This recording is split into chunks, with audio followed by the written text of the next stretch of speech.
Hey friends, it's Dimitri with Embroidered Streetwear. In front of me here I have three hats and I want to explain a design principle that I think will save you guys a lot of frustration, and it's going to make your hat embroidery or other embroidery look really good. So this is a new hat that I'm releasing for this month. It's not yet out, and I have printed it on a t-shirt in the past, and I had two variations of that, and I also had it made into a patch a few months ago, and that was a popular seller. So I decided to make it into a hat this time. Now, what happened was when I was trying to figure out the size for this, because essentially when you are making embroidery for a hat, you have sort of a predetermined area as to where and how much of the design can fit on the hat. And that's simply due to the way the machines are set up and the surface area that you have on a hat. So for a hat, you probably only really have realistically this much area to fit onto the front of the hat. And that's a predetermined area, surface area that your embroiderer or manufacturer will tell you. Yes, they can do embroidery in other places and all around the hat, but if you're trying to do a artwork or some type or something like that on the front of the hat, you are going to be sort of limited to how much space you have. And also, you wouldn't really want to try to push the limit in a sense and have, like, let's say that you have a block of text. You wouldn't really want to make it so it's like curling around the edges of the hat or over it, because then it won't be readable if that's what you're going for. So basically, what happened was, because I made this patch, well, what I realized was, okay, the design looks good, the text is readable, and here's a small tip. You don't really want to go any smaller than this. As soon as you start going smaller than this text here, and I'll give you a ruler for an example, it starts to get unreadable because of the way it's manufactured with the thread. You really can't make text really small with embroidery. But anyways, so in my head, I was like, okay, I already have this design made in the computer. It's already set to the size. I'm just going to send this file out to the embroiderer so they can put on a hat. But then I stopped myself and be like, you know what? I need to first print this out on a piece of paper, cut around it. And that's obviously a simple way of doing a mock-up. You want to print it to scale. Do not scale the design that you want to test out on a hat. So I did that, and then I realized that it would be way too small. So try to visualize the patch, the black disappearing and only seeing the white. So in my opinion, this design would have been too small, would not have liked it. So then what I did was I printed out several more variations of this. I printed out like, okay, let's check this out. This is 2.5 inches. I printed out 2.75, 3 inches, 3.25, and eventually I settled on this size, and this one is 3.25 inches. So because I was operating off some cognitive biases using this patch, I was like, okay, since it worked for this, it might as well work for that hat. But really it doesn't, because it would have been too small, and this looks so much better. And here's the other thing that I was operating off of. This hat, believe it or not, even though these hats the design looks very proportional to the hat, it looks really nice, and even these two designs look pretty similar in size, they're not. They're actually way different in size, and I'll show you. So this is 2.5 inches, or maybe 2.25. So this is very close to size in this right here, but obviously this size of the design does not translate very well. It's too small, like I said earlier. It looks way better when it's 3.25 inches. So I was operating off of two false premises, this patch and this design, because I was like, hey, I already made it small on this one, it works. So why wouldn't it work on this one? And here is kind of some more explanation as to why you want to always do mock-ups and print stuff out and really test it on what you're trying to do, and not go off of previous information necessarily when you're doing stuff.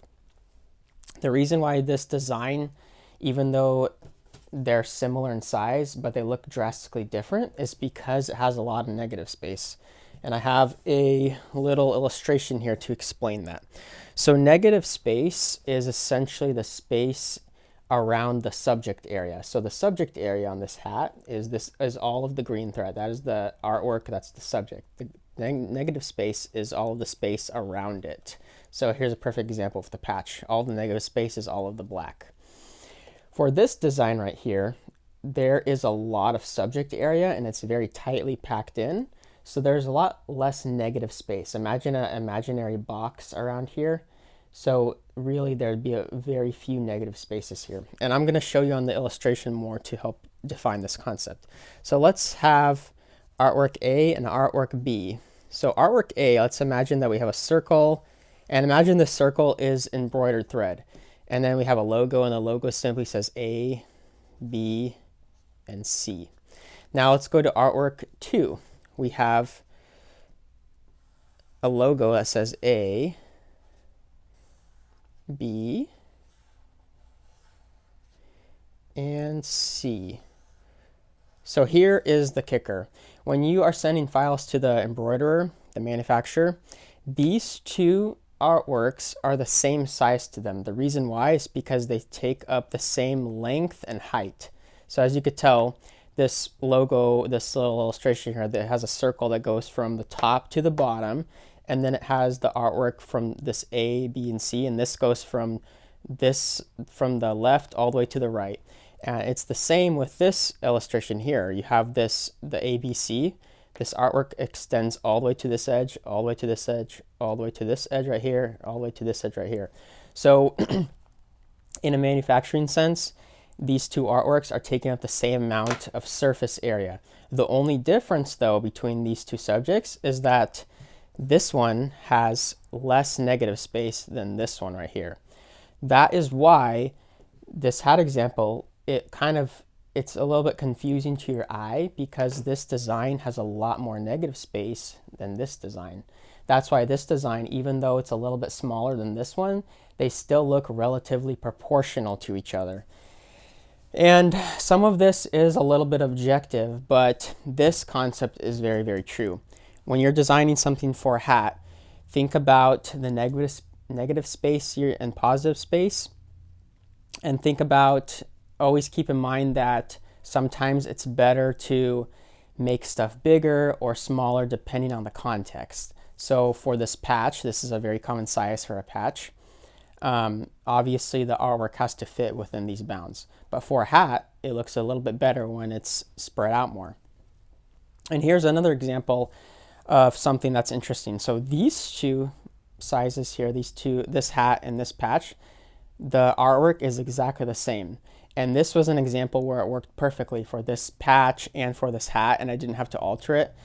And the reason why it works as well is because this text is not super, super small, so you're not losing a lot of the detail, and it still fits within a general bounds of the hat. So sometimes you do not need to scale stuff up or down. Sometimes it does translate very well across your products. But yeah, that's something to keep in mind. And I think that so always try to make mock-ups, print out your design to scale, really test stuff out, see if it looks better smaller, see if it looks better bigger, or see if you don't need to change it at all. If you follow these steps and if you kind of understand how negative space works for your artwork, I think your designs are going to turn out a lot better. You're going to have less frustration and less disappointment.